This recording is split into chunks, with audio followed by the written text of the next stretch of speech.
Meus irmãos, bom dia, com a graça e a paz de Jesus.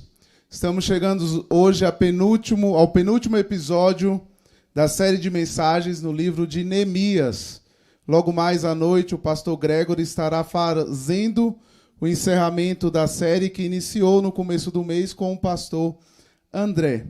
E hoje eu quero falar com vocês a respeito de arrependimento diante da verdade das Escrituras. O que é o arrependimento? O que é, de fato, um verdadeiro avivamento? Por isso eu quero te convidar a abrir a palavra de Deus em Neemias 8, do versículo 1 ao versículo 12. Neemias 8, do versículo 1 ao versículo 12. Farei inicialmente a leitura do verso 12. Entretanto, eu peço que os irmãos fiquem com as suas Bíblias abertas ou acompanhem aí pelos nossos telões a exposição de todos os versículos de 1 a 12.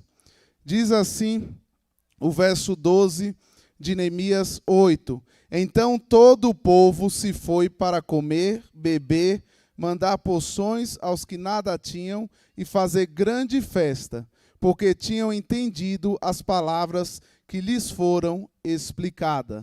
Senhor nosso Deus, nosso Pai, nós te agradecemos pela tua palavra, que é viva e é eficaz, Senhor. Nesta manhã, eu venho te pedir que o Senhor abra os nossos corações, que o Senhor nos dê entendimento da tua palavra para que nós venhamos colocá-la em prática, Senhor.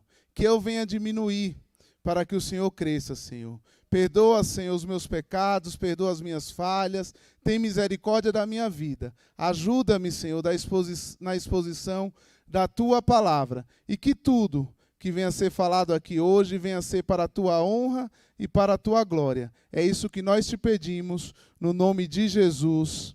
Amém. Meus irmãos, no texto que será exposto hoje, iremos aprender que só o ensino da palavra de Deus produz de fato o verdadeiro avivamento no meio da igreja local.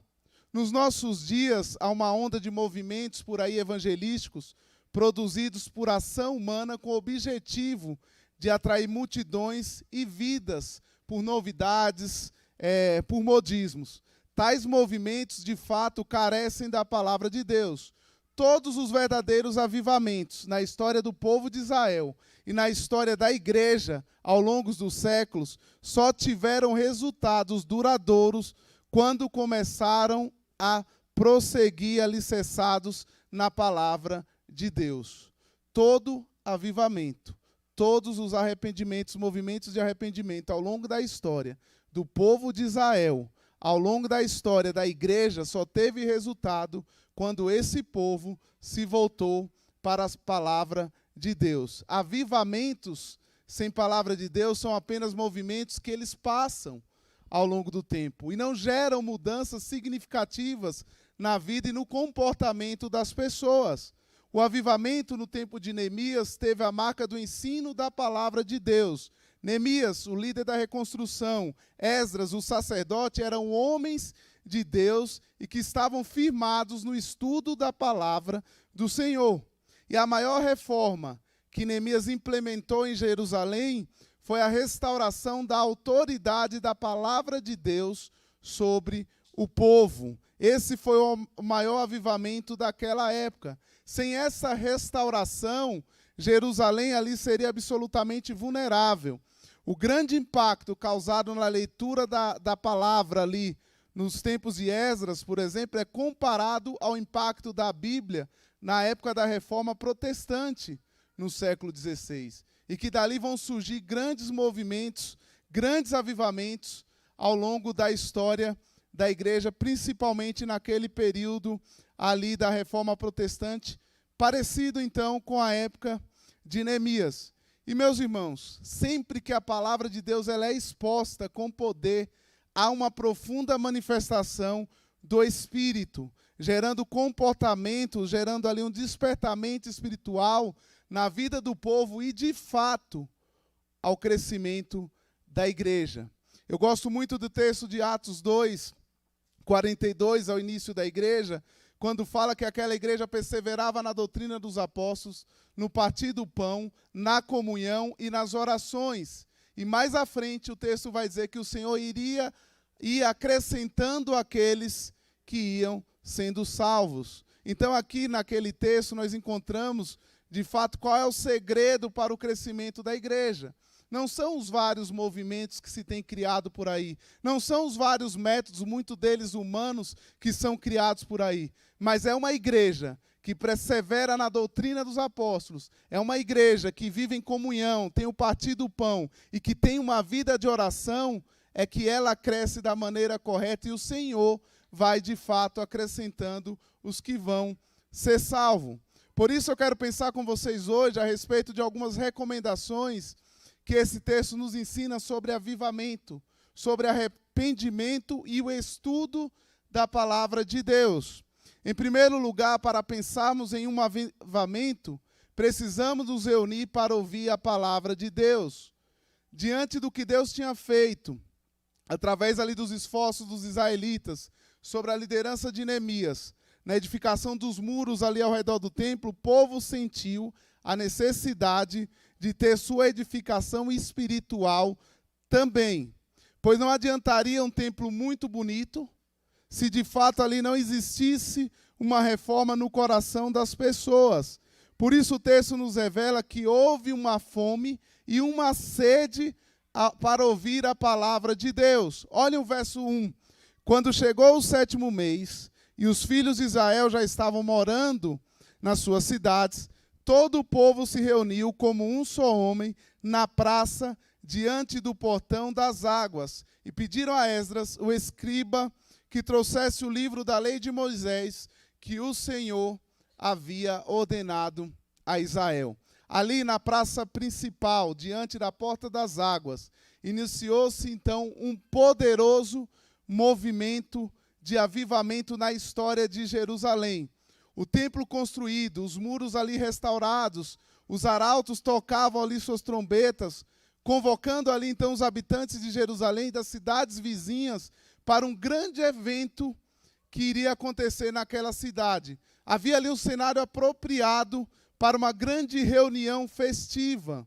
E ali, meus irmãos, não era para assistir um show de grupos musicais, não era para assistir um cantor gospel, nem para ouvir um artista famoso da época. Aquele ajuntamento impressionante que o povo fez foi para escutar única e exclusivamente a palavra de Deus. E aí eu fico imaginando nos nossos dias, que como seria hoje? Provavelmente teria cobertura de toda a imprensa, pois o povo se ajuntou como um só.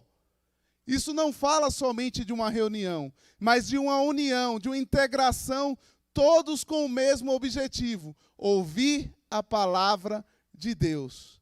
E, infelizmente, hoje, em algumas igrejas, há pouca participação dos membros em cultos de ensino, por exemplo. Há pouca participação dos membros no culto de oração. Mas se você convidar um cantor gospel famoso, eu tenho certeza que faltam-se lugares para as pessoas. Percebem que tudo está ao contrário? Percebe que existe uma doença espiritual muito grave no coração das pessoas? Meus irmãos, o crente que ama a Deus, ama a sua palavra. Independente de quem esteja pregando, independente de quem seja, se é um pregador famoso, se é um cantor gospel conhecido, o crente tem prazer na palavra de Deus desde que ela seja exposta verdadeiramente. O salmista vai dizer: ó, quanto amo a tua lei, é a minha meditação em todo o dia. Você tem meditado na palavra de Deus todos os dias? O que você tem procurado por aí? Você quer cantores gospel?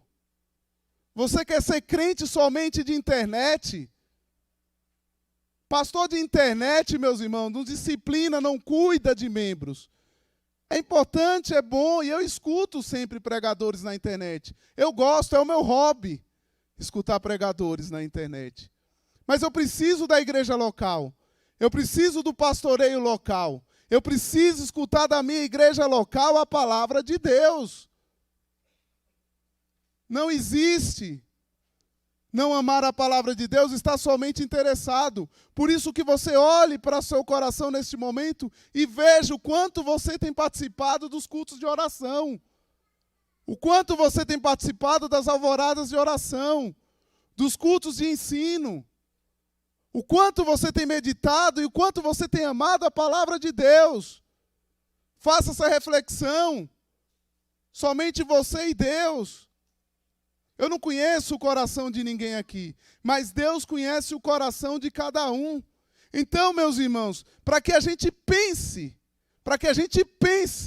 num avivamento vindo de Deus em nosso país, precisamos nós primeiro fazer a nossa parte.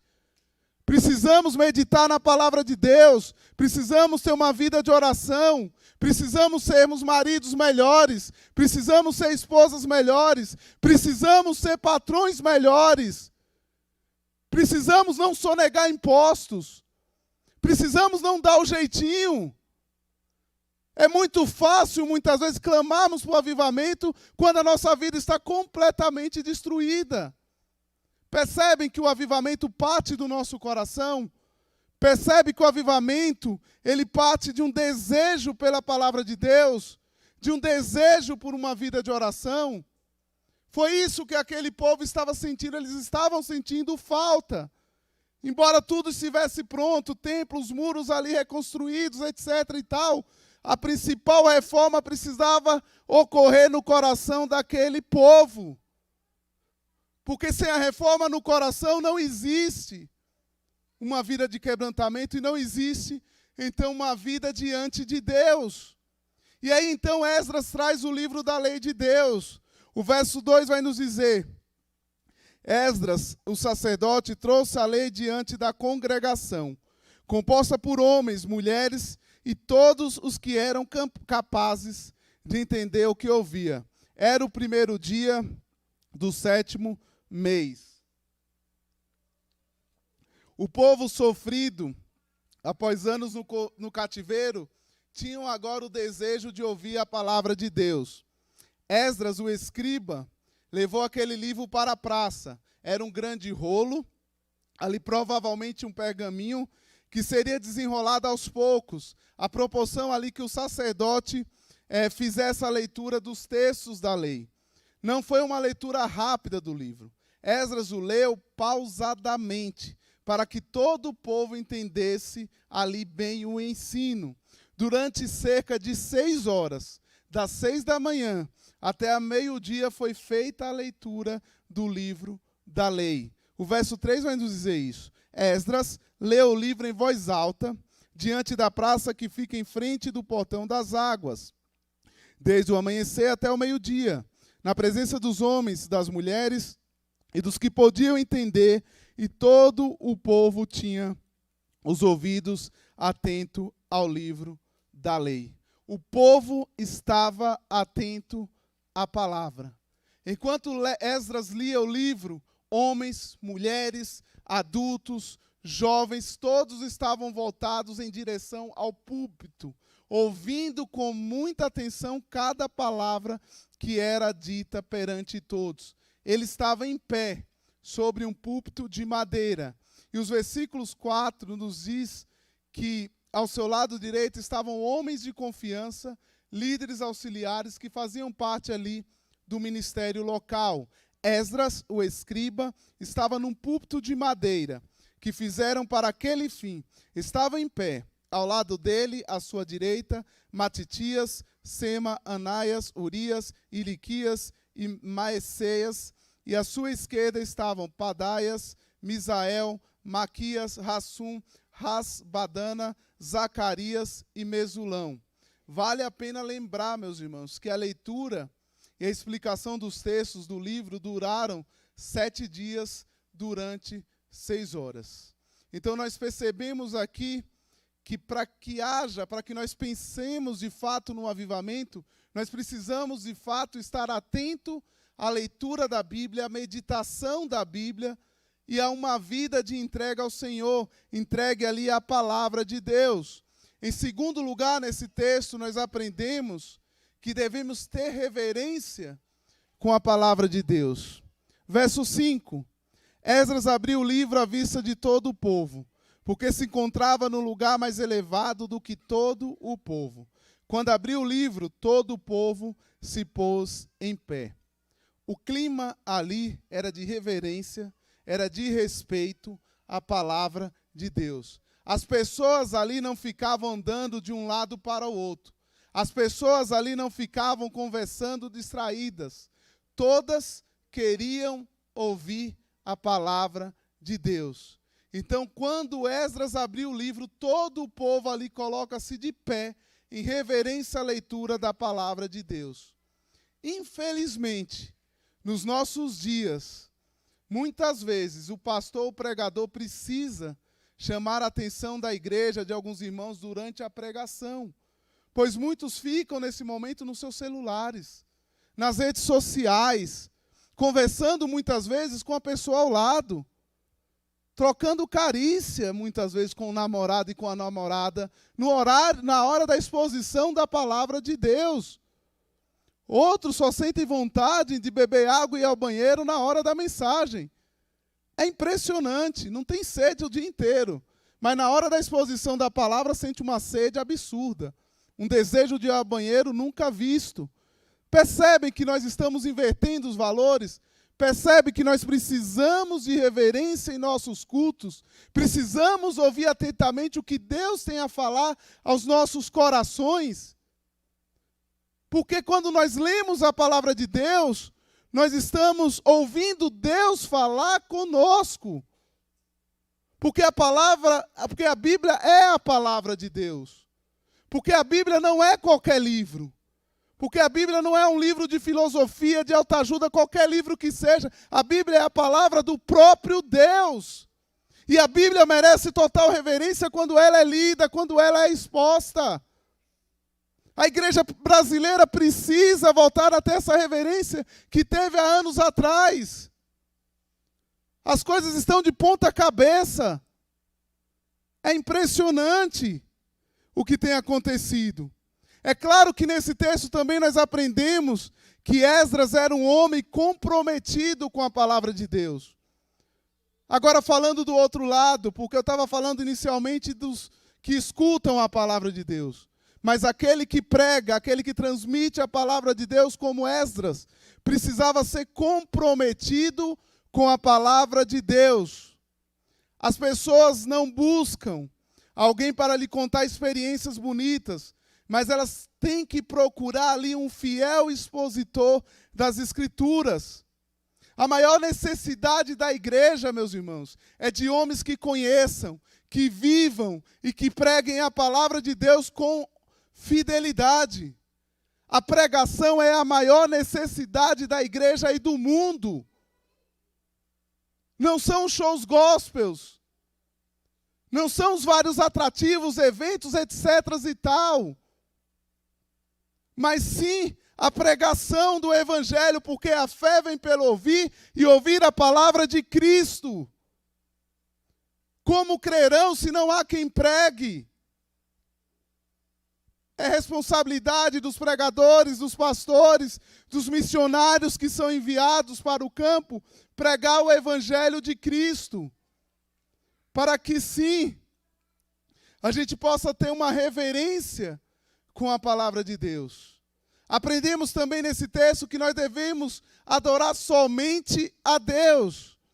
Aprendemos agora com o culto público, aprendemos agora que o culto público, sem adoração, não atende aos requisitos do verdadeiro culto a Deus.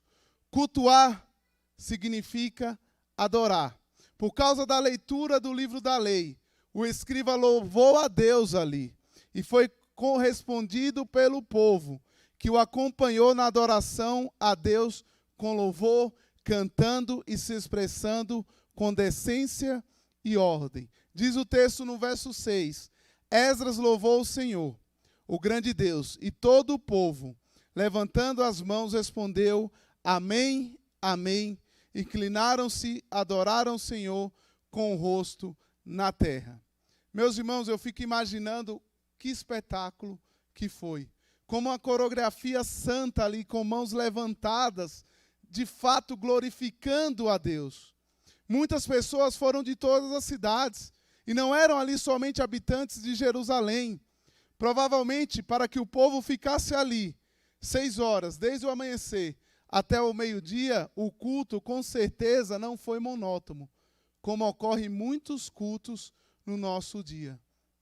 Há cultos por aí que se parece um velório.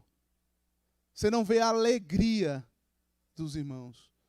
Você olha para as expressões das pessoas e você vê que elas nem sabem o que estão fazendo ali. Então, para que eles ficassem aquele tempo todo reunidos, escutando da palavra de Deus, foi algo espiritual, foi algo cheio de graça, foi algo cheio de unção. Não tinha ali apatia. Podemos crer que de fato houve um culto de doutrina pleno de avivamento e de glorificação intensa. A humilde adoração daqueles irmãos foi vista em uma atitude, no fato deles se prostrarem diante de Deus no chão. Esse foi um dia de adoração, incitado ali pela presença da palavra de Deus que estava sendo entregue por Esdras, que era um homem de Deus. Percebem a alegria daquele povo a louvar a Deus? E é importante nós falarmos que não havia ali qualquer exagero, qualquer descontrole nas suas expressões corporais dos adoradores. Em muitas denominações, há um verdadeiro abuso em suas reuniões. Existem pessoas que confundem o espiritual com o emocional. Infelizmente, em determinadas igrejas, acontecem abuso, com pessoas correndo dentro das igrejas, pessoas pulando, às vezes, de maneira descontrolada, sapateando, quem sabe até se contorcendo e se dizendo cheias do Espírito Santo. São igrejas que olham muito mais para essas expressões do que a vida do crente em si.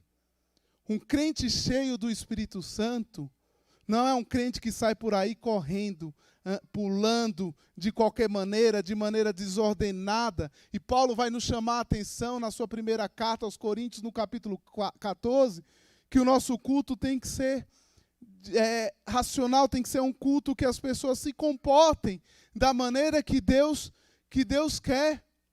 E, na verdade, muitos que fazem isso, fazem para se exibir, para chamar atenção para si. Mas não tem, muitos deles, uma vida cheia do Espírito Santo.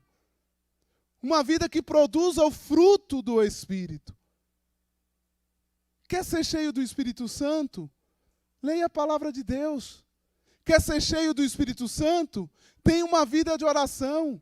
Quer ser cheio do Espírito Santo? Seja um bom marido. Não seja só um bom marido aqui dentro da igreja. Porque aqui é fácil. Em casa você é um monstro. Em casa você maltrata a sua esposa. Em casa você não passa de um machista arrogante. Quer ser cheio do Espírito Santo? Seja esse bom marido. Seja uma boa esposa. Seja fiel aos seus compromissos. Seja um bom patrão. Seja um bom funcionário. Seja um bom estudante. Glorifique a Deus com as suas ações. E aí você será de fato cheio do Espírito Santo, sem emocionalismo, como acontece em muitos lugares. É claro que nós não devemos, meus irmãos, em nossos cultos também ser uma estátua de sal. É importante no momento do louvor, as mãos levantadas. É importante vocês darem um glória a Deus. É importante vocês glorificarem a Deus, alegrassem. Porque nós estamos prestando um culto a um Deus vivo. E isso é suficiente para que a gente tenha uma vida de alegria, uma vida de devoção a Deus. Foi isso que aquele povo faz e é isso que o texto está nos chamando cada vez mais a fazermos. E eu me incluo nessa também. Para que eu tenha uma vida de mais adoração a Deus. Para que eu tenha uma vida cada vez melhor diante de Deus, diante da minha esposa, diante dos meus amigos, diante dos familiares. Isso é para mim também, como é para cada um de vocês. Todos nós precisamos melhorar. Se você é um crente que acha que sua vida está boa, que tudo é perfeito, Meu irmão, você está muito enganado. Você está pecando. Você está pecando feio. Nós somos pecadores. Nós necessitamos todos os dias da graça de Deus em nossas vidas para que nós sejamos cristãos melhores, cada vez melhores. Meus irmãos, em quarto lugar, o ensino é a base para o avivamento. O verso 7 e 8. Jesua, Bani, Serebias, Jamim, Acube, Sabetai, Odias, Maasés, Quelita, Azarias, Josabade,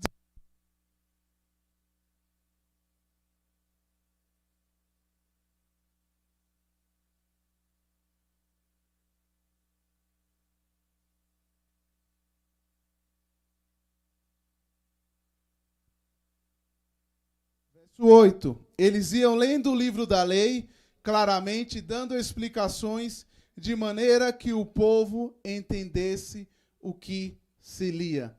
O cristianismo é uma religião de entendimento. Ele não nos elimina o cérebro. E aqui nós aprendemos nesse texto que pregar é explicar o texto. A mensagem ela é baseada na exegese, ou seja, tirar do texto o que está no texto. O pregador, de maneira nenhuma, pode trazer as suas ideias e o que ele acha.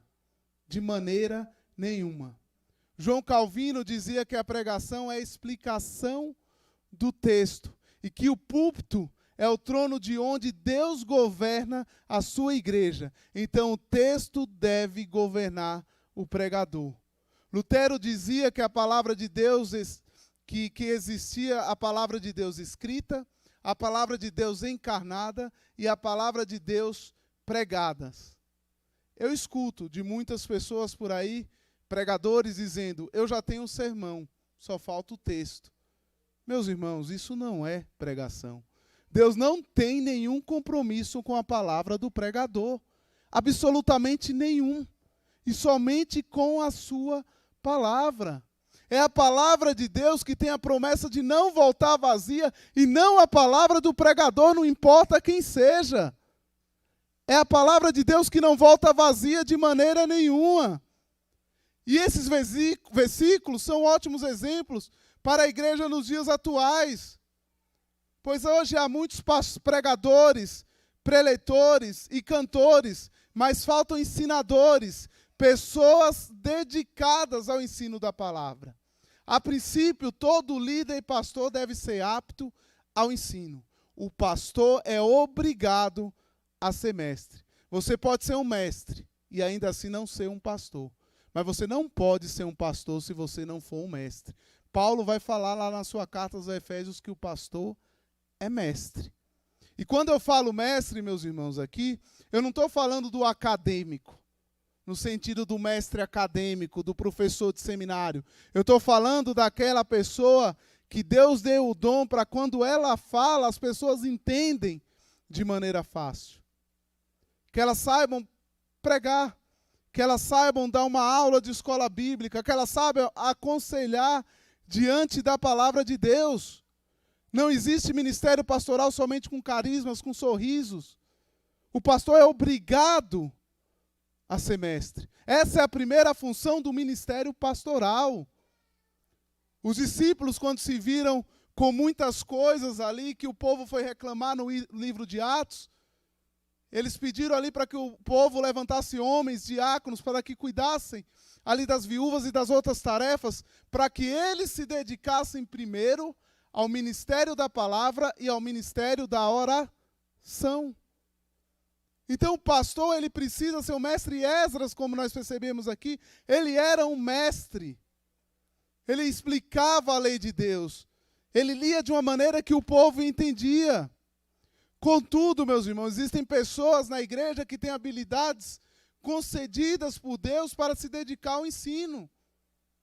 Não só pastores, mas tem muitos irmãos aqui que recebem esse dom. E Paulo vai falar na sua carta aos Romanos, no capítulo 12, 7, que se é ministério, então ministre. Se é ensinar, que haja dedicação no ensino. Muitos de vocês sabem os dons que vocês têm. E aí eu pergunto nessa manhã, será que vocês estão servindo a Deus com os seus dons? Será que vocês estão escondendo o dom que vocês têm? Negligenciado aquilo que Deus te deu para serviço da igreja? Ore a Deus para que Ele conceda a vocês os dons espirituais. E Pedro vai nos falar que o cristão tem pelo menos um dom. Ah, mas eu não sei qual é o meu dom. Se coloca à disposição da igreja local, dos trabalhos. Às vezes você é convidado para um evangelismo, você não vai porque você acha que é tímido. E de repente você começa a falar para as pessoas e você descobre ali que o seu dom é evangelismo. Percebem que eu preciso me colocar à disposição da igreja local muitas vezes para que eu descubra qual é o meu dom? Então a palavra dessa manhã é para que você se sinta encorajado a orar e a colocar o seu dom em ação. Não só o dom de ensino que eu citei aqui, mas todos os demais dons distribuídos em alguns livros do apóstolo Paulo. Ore a Deus por isso. Se coloque à disposição por isso. Não queira vir para a igreja para ficar somente sentado num banco. Não queira, porque você tem pelo menos um dom. Trabalhe na obra de Deus. Seja grato e trabalhe na obra de Deus. E é importante, nós percebemos aqui também no texto, que foi citado aqui no verso 7, vários nomes. É muito importante que as igrejas estejam cada vez mais promovendo ali seminários, cursos e outros eventos que tenham como objetivo preparar o povo para o ensino. Os desafios nos nossos dias, eles são bem maiores do que os desafios nos tempos de Neemias, do que alguns aninhos atrás. O mundo vai evoluindo em informação de uma maneira frenética.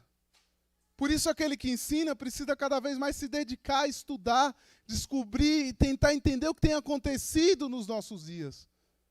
Porque as coisas têm mudado. Eu sou de uma época em que o pastor falava que tal coisa era pecado, e eu ia para casa chorando, com medo da punição. Hoje não. Hoje você falar para qualquer criança o que é pecado, ela vai perguntar, mas o que é? Mas por que isso é pecado? Percebe que a gente vive um mundo que pede cada vez mais informações? Por isso que nós temos que estar alicerçados na palavra de Deus, pedindo as estratégias de acordo com a palavra de Deus, para que a gente dê explicação àqueles que pedem. E quando nós vemos esses homens aqui, junto com Esdras ali, explicando o livro de Deus, eu lembrei, preparando essa mensagem, da nossa própria igreja, a PIB de São Caetano. E eu entendo que é um privilégio para uma igreja como a nossa, por exemplo, ter 5 pastores atuantes. E ter ainda, por exemplo, o pastor Pedro, com sua vasta experiência. Ter como membro, por exemplo, o pastor Alexandre também, que é diretor de um seminário e que é membro da nossa igreja. Isso é um prazer, meus irmãos. Sem falar dos vários seminaristas que a igreja investe. Existem igrejas muito maiores que a nossa, que não investem um centavo na vida de um seminarista. Vocês sabiam disso? Igrejas muito maiores em proporção que a nossa, que não investe um centavo na vida de um seminarista para que o ensine a estar preparado para a igreja local. Sem falar dos vários pastores que estão servindo em outras igrejas por aí e que foram formados na primeira igreja batista de São Caetano do Sul ao longo da história. Então agradeça a Deus pelo privilégio da sua igreja ter pastores. Não está sofrendo, por exemplo, com a falta de pastores que ensinem a palavra de Deus. Isso é um privilégio. Quando você sai por aí, você vê uma carência. Você vê igreja de anos e anos que estão chorando sem um pastor. Percebe um privilégio que nós temos? Percebe um privilégio que aquele povo tinha, não somente de ter ali Esdras, mas terem outros homens com eles? Então nós aprendemos aqui nesse verso 7 e 8 que o cristianismo é uma religião de entendimento.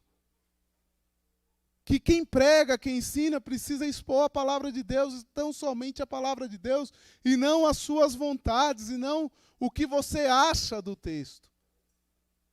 Não o que você acha do texto, e sim na palavra de Deus. Então o ensino é a base para o avivamento. E em último lugar, nós aprendemos que o ensino provoca quebrantamento. Do versículos 9 a 12, nós vamos perceber que o ensino atinge de fato a emoção. E esse fato ele pode ser provado por algumas reações do povo ali ao ouvir a palavra de Deus. A primeira reação está no verso 9, que foi de choro pelo pecado. Olha o verso 9. Neemias, que era governador, e Esdras, sacerdote e escriba, e os levitas que ensinavam o povo, disseram a todos: este dia é consagrado ao Senhor nosso Deus, e por isso vocês não podem prantear nem chorar, porque todo o povo chorava ouvindo as palavras da lei. A palavra de Deus, ela produz quebrantamento, ela produz arrependimento, ela produz choro pelo pecado. O conhecimento das Escrituras nos leva às lágrimas, porque vai apontar em nós erros, porque vai mostrar que de fato nós somos pecadores, miseráveis, e nada temos e nada fazemos que possa agradar a Deus. É somente quando eu leio a palavra de Deus, é somente quando eu medito na palavra de Deus que eu sou confrontado pela palavra de Deus. E aí nós caímos nesse choro pelo nosso pecado. Bem-aventurados que choram, Jesus vai falar no Sermão do Monte, porque serão consolados. E aquele choro ali do Sermão do Monte, o choro aqui no livro de Neemias é um choro pelo pecado. Sabe, quando você vai para o seu quarto em secreto e você chora pelo aquele pecado que você cometeu? Sabe, quando a palavra de Deus, quando você lê a palavra de Deus, você de fato, meu Deus, é comigo. E aquilo me leva ao choro, aquilo me leva ao arrependimento. Então o verdadeiro conhecimento, ele nos leva às lágrimas. Quanto mais perto de Deus você está, mais tem a consciência de que é pecador e mais chora pelo pecado. Então, meus irmãos, se você já não tem mais chorado pelos seus pecados, a palavra de Deus está te chamando nesta manhã a você se arrepender, a você voltar a chorar pelos seus pecados, a você não fazer com que os seus pecados sejam pecados de estimação. Então chore diante de Deus, não importa qual seja o seu pecado, Ele está de braços abertos para te perdoar, como a palavra diz, para te purificar de qualquer iniquidade, de qualquer pecado. Leve o seu pecado a Deus. Você pode falar nessa manhã, talvez o meu pecado seja terrível, meu pecado não tem jeito para Deus. Tem jeito para Deus. Ele está de braços abertos para que nós confessemos pecados. Como aqueles povos, ao escutar a leitura da lei, a explicação da lei, começaram a se quebrantar, começaram a voltar os seus corações a Deus. Faça isso se você não tem feito. Isso é maravilhoso, por isso que a misericórdia de Deus se renova a cada manhã. Olha que privilégio nós temos. O fato da misericórdia de Deus se renovar a cada manhã. O fato de nós termos um Cristo, que nós podemos levar os nossos pecados a Ele, sem mediadores, sem o Papa, sem qualquer um outro aí que se coloque como mediador. É eu, é você e Deus por meio de Cristo Jesus. Olha que privilégio que nós temos em nossos dias. E a segunda reação ali daquele povo, além do choro, que foi a primeira, foi a de alegria e de restauração. Olha o verso 10. Então lhe disse: vão para casa, comam e bebam o que tiverem de melhor, e mandem porções aos que não têm nada preparado para si. Porque esse dia é consagrado ao nosso Senhor. Portanto, não fiquem tristes, porque a alegria do Senhor é a força de vocês. As festas deveriam ser celebradas, como é falado lá em Deuteronômio, com alegria. E essa alegria ela tem que ter aspectos importantes. Essa alegria ela é de origem divina. Ela é a alegria do Senhor. Essa alegria ela não é baseada nas circunstâncias. Essa alegria não é baseada num sentimento, não é baseada num momento.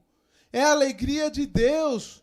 O povo se alegrava não apenas por causa de Deus, mas em Deus, em sua graça, em sua misericórdia. É na presença de Deus que há plenitude de alegria. Nenhum outro Deus por aí, falso Deus, pode oferecer essa alegria.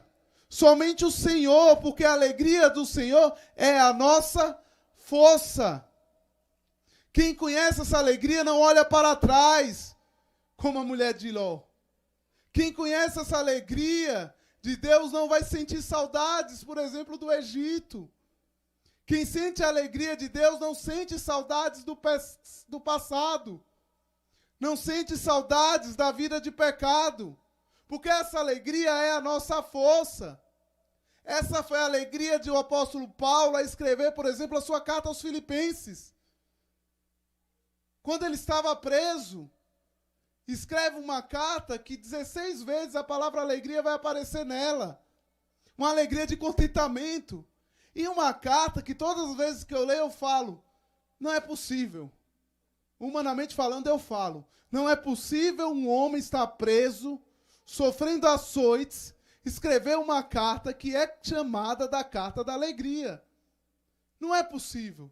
E aí depois eu descubro que só é possível porque Paulo tinha Jesus Cristo em seu coração. Então, meus irmãos, nós que temos Jesus Cristo em nosso coração, devemos nos alegrar com a palavra de Deus. Devemos ter uma vida de alegria. Porque nós somos alcançados por essa graça. Porque nós temos o privilégio de servir a Jesus. Então, alegre-se. Como aquele povo se alegrou. Alegre-se pelo privilégio de vocês estarem aqui sentados, assistindo pela internet, um culto a Deus. Quando muitos lugares por aí não se pode nem abrir as portas. Alegre-se. Talvez aqui não seja um templo como foi naquela época, mas você tem ar-condicionado, você tem bancos confortáveis. Então, agradeça a Deus por isso também. Você pode estar aqui num bom lugar, escutando a palavra de Deus, cultuando a Ele. Meus irmãos, quando no meio da igreja local o Espírito Santo opera, tocando no coração dos adoradores, é possível se ouvir um som, como de um vento impetuoso, enchendo o ambiente, como é citado lá em Atos 2. Vemos o agir do Espírito Santo mudando a vida das pessoas. Quando essas pessoas se quebrantam, quando essas pessoas se voltam para a palavra de Deus. Quanto mais alegre for o crente, mais forte ele será. Mais forte ele será. Na igreja local, nós nunca veremos um crente alegre se desviar, causar dissensões ou divisões. Se essas coisas acontecem, é porque alguma coisa está errada. Não estou dizendo que o evangelho é fácil. Não estou dizendo que ser cristão é fácil. Não é. Porque nós temos que abrir mão de muitas coisas, dos nossos próprios desejos. Porque o nosso coração, ele é enganoso. Não é fácil. Mas eu sempre lembro, por exemplo, de Jesus em João 6, quando ele prega ali o discurso sobre o pão da vida, e que muitos abandonam a Jesus, e ele vira-se ali para os discípulos e pergunta, vocês querem ir também? E Pedro responde, para quem iremos nós, se só tu tem palavras de vida eterna e és o Santo de Deus? Para quem iremos nós? Para quem nós iremos? Se só Jesus tem palavra de vidas eterna. Não existe outra religião. Não existe um outro Deus. Existe Jesus Cristo. É Ele que nos dá essa alegria. É Ele que nos dá essa paz que excede entendimento. Mesmo quando tudo vai mal. Era isso que estava contentando aquele povo.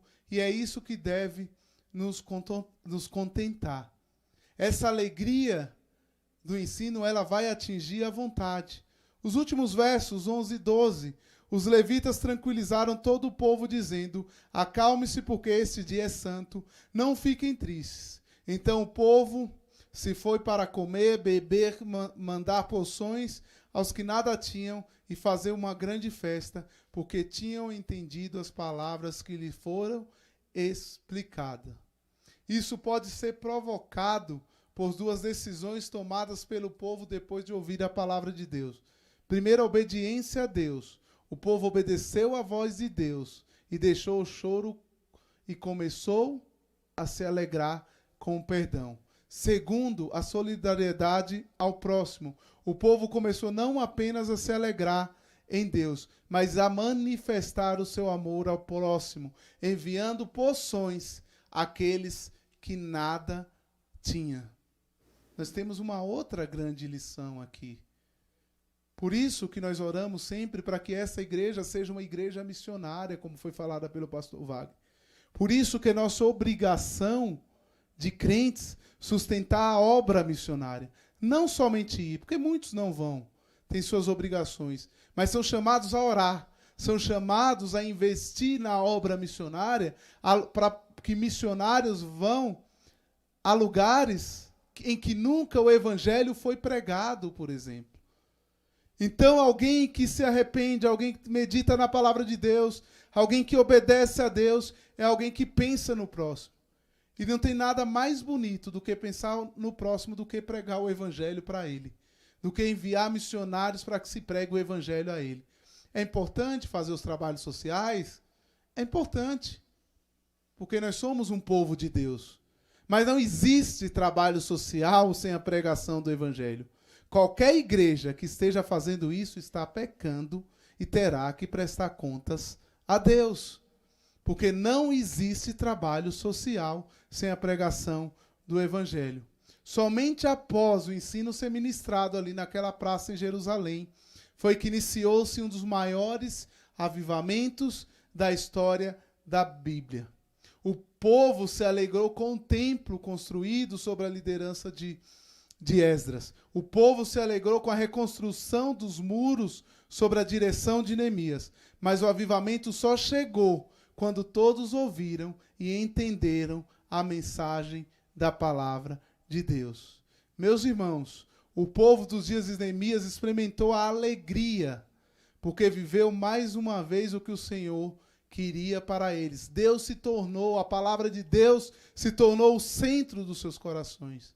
Por isso eu gostaria que você abaixasse a sua cabeça, se possível, e respondesse para você mesmo, diante de Deus, a seguinte pergunta: Deus tem sido o centro da sua vida?